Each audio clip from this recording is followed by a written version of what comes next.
ఈ విహంగ మార్గ సత్సంగ కార్యక్రమం ఇక్కడ కృతేమీ కాదు. ఇది ఎన్నో ఏళ్లుగా ఈ గ్రామంలో జరుగుతూనే ఉన్నది. అయినప్పుడు కూడా కొంతమంది కొత్త వాళ్ళకు సంశయం ఉండవచ్చు. ఏమి ఇది మార్గం? జాతి మతాలక లేదా వేష భాషలక, దేనికి సంబంధించినటువంటిది అనేటువంటి సంశయం ఉండవచ్చు.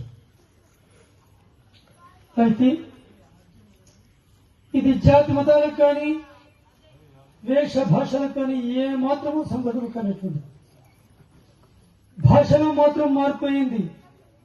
స్వామి అని, పరమాత్ముడు అని, అల్లా అని, బిస్మిల్లా అని, యా ఖుదా అని, హక్ అని, భగవంతుడా అని, భగవాన్ అని, గాడని, దేవుడా అని, దేవరా అని, ఇలా వారి వారి మాతృభాషల్లో మాట్లాడినారు.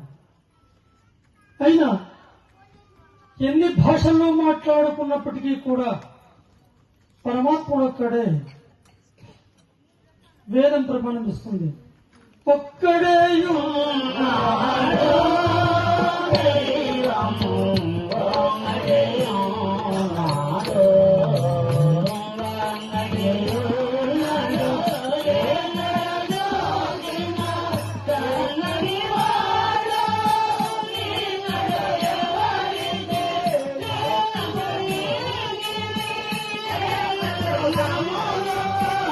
Yeah.